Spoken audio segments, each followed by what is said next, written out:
Hello, my name is Girivasan. இன்னைக்கு நான் பேச போகிற டாபிக் வந்து பார்த்தீங்கன்னா நம்பிக்கை. அதாவது பார்த்தீங்கன்னா நம்பிக்கை என்கிறது வந்து ஒரு வாழ்க்கையில் ஒரு முக்கியமான ஒரு விஷயம். அது இல்லைன்னா வந்து நம்மளால எதுவுமே சாதிக்க முடியாது.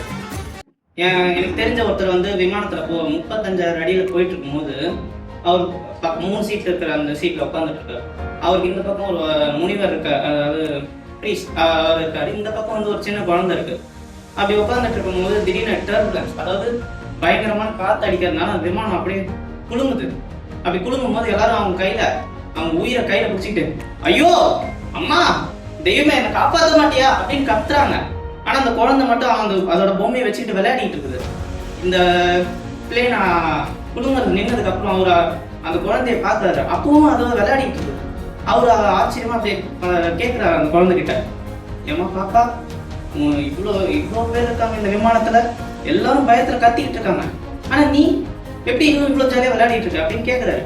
அந்த குழந்தை சிரிச்சுக்கிட்டே சந்தோஷமா சொல்லுது, இந்த விமானத்தை ஓட்டுறதே எங்க அப்பா, அவர் மேல இருக்கிற நம்பிக்கை அவர் எனக்கு விட்டு கொடுக்க மாட்டாருங்கிறதுதான். அதனால என்ன புரியுதுன்னா, நமக்கு தெரிஞ்சவங்க அதை தாண்டி நமக்கு பிடிச்சவங்க மேல நமக்கு நம்பிக்கை வைக்கலன்னா நம்மளும் வந்து வாழ்க்கையில ரொம்ப கஷ்டப்படுவோம். ஆனா நம்பிக்கைன்னு நான் சொல்றேனே, நம்பிக்கையை ஓவரா போச்சுன்னா என்ன, ஓவர் கான்ஃபிடன்ஸ். அதுக்கு இன்னொன்று சொன்னோம்னா, நானும் என் நண்பனும் வந்து ட்ரெயின் படிக்கிறதுக்காக ரோட்டில் நடந்து போயிட்டு இருந்தோம் இந்த ஃபுட்பாத்தில். அப்படி போயிட்டு இருக்கும்போது என்ன நடந்துச்சுன்னா, திடீர்னு ஆப்போசிட்டில் வந்த ஒருத்தர் மேலே என் ஃப்ரெண்ட் இடிச்சிட்டான்.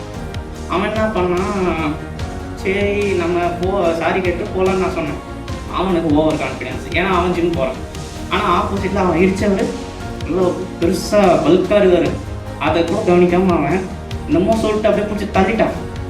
அவருக்கு செம கடுப்பாயிடுச்சு. அவர் அதுக்கு மேலே என்ன நடந்திருக்குன்னு உங்களுக்கே தெரியும்.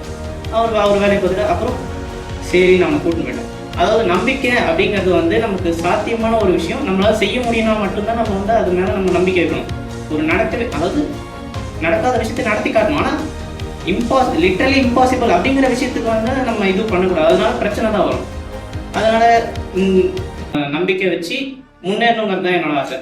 இதோட ஸ்பீச்சை முடிச்சுக்கிறேன். தேங்க்யூ.